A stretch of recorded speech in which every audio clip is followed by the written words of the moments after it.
हाँ जी भाई। आप लोग सभी ये सोच रहे होंगे कि यार सर ने ये वीडियो क्यों बनाई।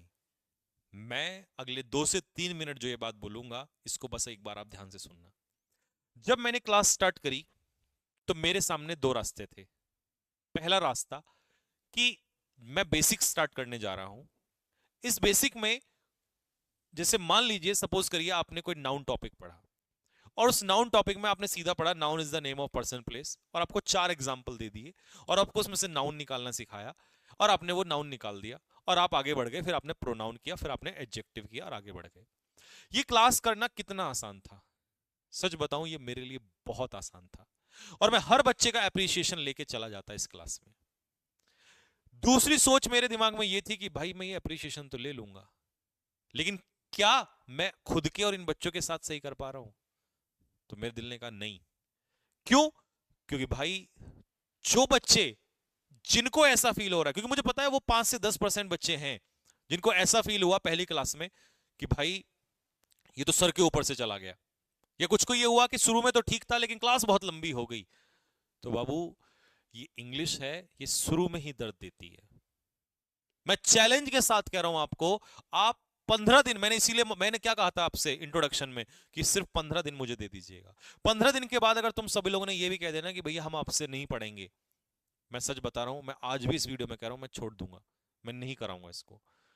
लेकिन मैं जिस तरीके से आपको करा रहा हूं वो तरीका कठिन तो हो सकता है, वो शुरुआत के 15 दिन तो टफ हो सकते हैं, बट मैं ये चैलेंज के साथ कह रहा हूं कि आप हर सब्जेक्ट को पढ़ना भूल जाओगे लेकिन इंग्लिश को नहीं छोड़ोगे। और दोस्त, इंग्लिश एसएससी की जब बात आती है तो इंग्लिश सबसे टॉप में खड़ा रहता है।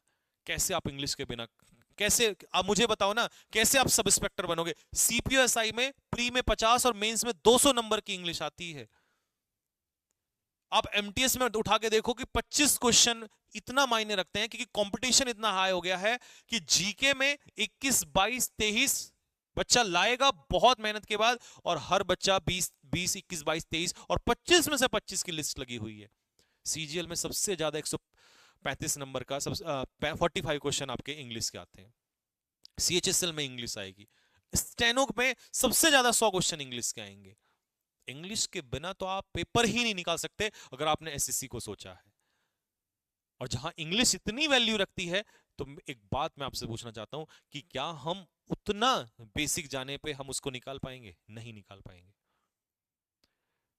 प्रॉब्लम यह है कि हमें बिल्कुल बचपन से इंग्लिश नहीं सीखी। इस वजह से हमें पहली क्लास हो सकता है टफ लगी हो, या दूसरी भी टफ लग सकती है, तीसरी भी लग सकती है। लेकिन मैं आपसे प्रॉमिस कर रहा हूं अगर आपने एक बार में समझ में नहीं आया तो आप दोबारा उस वीडियो को देखो। अगर आप 15 दिन कॉपरेट कर गए ना भाई, तो आप वापस आके बोलोगे कि भैया जीवन में कभी भी आप किसी बच्चे की वजह से अपना रास्ता मत बदलना। हमने बहुत बड़ी गलती करी कि हमें पहली क्लास में ऐसा फील हुआ। वो होगा, मैं मानता हूं, क्योंकि देखिए टीचर के लिए दो रास्ते होते हैं, एक आसान रास्ते से लेके चलना और एक थोड़ा टफ।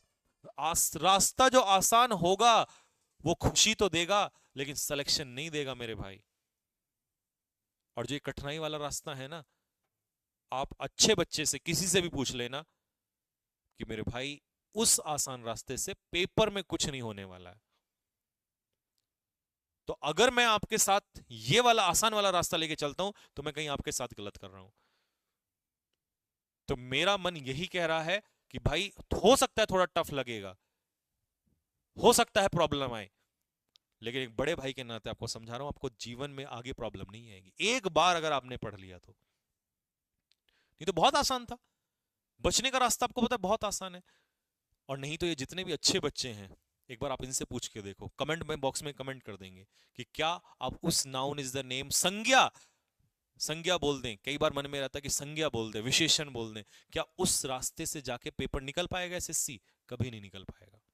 पूरी जिंदगी भी इंग्लिश पढ़ लोगे तब भी नहीं निकल पाएगा। मेरे भाई डरना नहीं है, तुम्हारा बड़ा भाई तुम्हारे साथ है। मैंने क्या कहा, 15 दिन में या तो मैं आप ही को बदल दूंगा या मैं खुद को ही मैं छोड़ ही दूंगा। क्योंकि मुझे एक ही रास्ता आता है, डू और डाई वाला।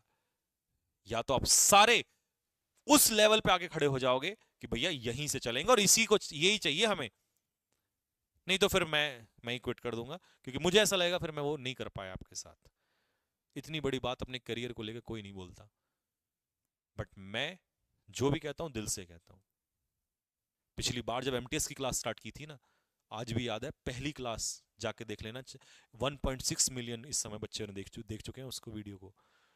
उसमें भी 10% बच्चों ने ये बात बोली थी कि भैया बहुत ऊपर से गया है। और 90% के कमेंट्स, आज भी उन कमेंट्स को देख लेना, बोला ऐसी क्लास जीवन में ही नहीं देखी। बट मैंने उस 10% बच्चों के लिए अगली क्लास में बोला था कि भाई तुम्हें भी नहीं छोड़ूंगा मैं, तुम साथ दो और मैं बताऊंगा फिर। और 30 सितंबर को जो मैराथन 12 घंटे की हुई थी, उसमें सभी बच्चों का रिजल्ट क्या था आप उनसे पूछ लेना, या जो बच्चे यहाँ से, जो बच्चों ने पढ़ लिया है आप उनसे पता कर लेना।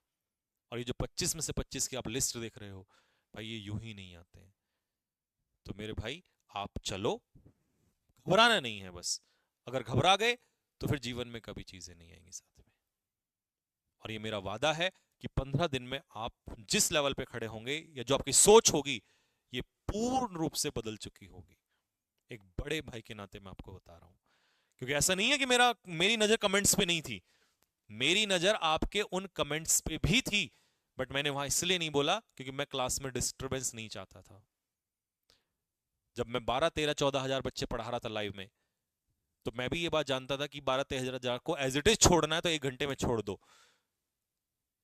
लेकिन जब मैंने क्लास में एंट्री की तो मैं सारे विचार छोड़ चुका था। ना मुझे लाइव से फर्क पड़ रहा था, ना मुझे किसी बात से फर्क पड़ रहा था। मुझे फर्क इस बात से पड़ रहा था कि मैं आज जब निकलूंगा इस क्लास में तो क्या डिलीवर करके निकलूंगा। तो बस यही मेरी आपसे बच्चों रिक्वेस्ट है, 15 दिन आप एक बार कॉपरेट कर दीजिए।